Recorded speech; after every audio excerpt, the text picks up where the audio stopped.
Consider everything that has transpired, not just in the world of sports, but in the world in general with this coronavirus outbreak. This was the necessary step for the National Hockey League. Yeah, it's really not a surprise in light of events that have taken place in the last, 12, 16 hours. And it's just, it's amazing how quickly things can move, because it was just, I guess, the beginning of last week. I was down at the general managers meeting. We were asking the commissioner, we were asking the managers, and they were saying, hey, we are monitoring the situation. And that's what they've been doing, and we're at a stage now when they feel, as they said in the statement, it is no longer appropriate to continue to try to play the games at this time. And we are headed into kind of a period of the unknown, and hopefully it'll be a period where we can get things back on track in this country, around the world, and then get back to the silly stuff, which we do, which is hockey, right? Yes. Yeah. The silly stuff, right. Yeah. No, I like it. It absolutely is appropriate. I commend the National Hockey League for taking these steps. It's never as quick maybe as some people want it, but there's a process to go through when these types of things. We're in uncharted territory here. Whenever you're in crisis management, EJ, there's just some basic things you want to follow, and I think the NHL is checking those boxes quite nicely. Be transparent.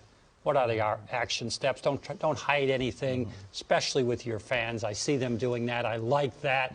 Tell people what you're going to do. What is the action steps? We're going to get more of that as we dive into this. And then more than anything, at times like this, you have to remind people what the world will look like in maybe 3 months, 6 months, 9 months, a year.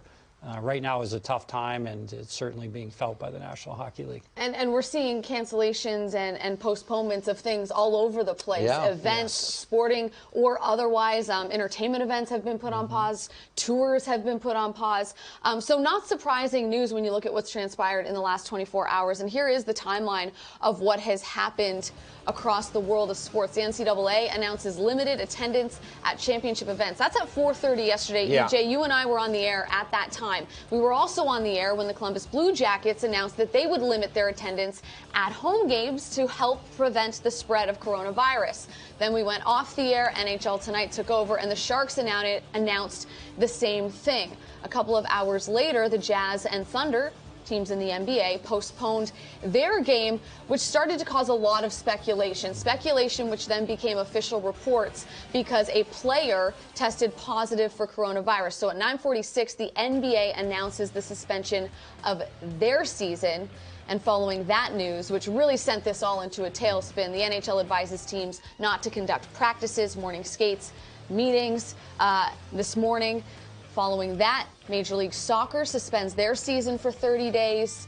And then, of course, multiple major NCAA conference tournaments have also been canceled. So a lot of news has been happening over the last 24 hours. And really, once Rudy Gobert, who is the NBA player that has tested positive for coronavirus, it was pretty inevitable that all of these steps would be taken, because if you look at Rudy Gobert alone in the last week, played the Toronto Raptors the other day with the Utah Jazz, who obviously share a facility with the Toronto Maple Leafs in Toronto. He's also visited 3 other NHL arenas in the last 10 days, and we don't know when he contracted the virus. So the spread can happen that quickly.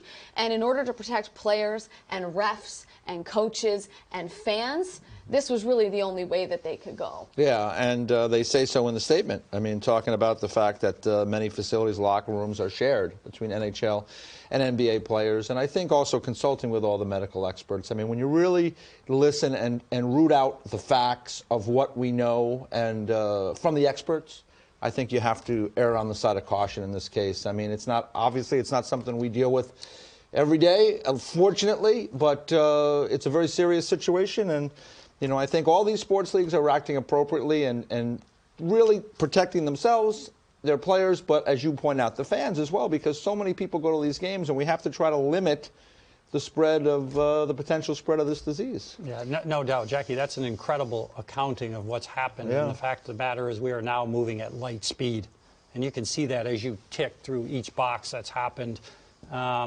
you know, it's a good time to take stock. Sports is important in life, but this is bigger than sports right now. I'll say this, Jamie Hirsch just tweeted this before we went live on the air, our colleague Jamie Hirsch. You know, oftentimes during crisis, you know, we turn to sports as a distraction, and now we won't have that during what is a global pandemic. So it's a tough time, it's a weird time, and it feels like it's an unprecedented time as well. So it's going to be a very fluid situation, I think, for all leagues involved, but it's not just sports leagues that are pausing their seasons. There are events that are being canceled. We've got a lot of news to kind of roll through here, but as we've mentioned, the NHL season is officially on pause, as is the NBA, Major League Soccer, and the NCAA. You'll notice that Major League Baseball is not on that board. We are anticipating that they will make a similar decision and put a hold on their season. They've got a call coming up in the next hour, so that news will be coming down.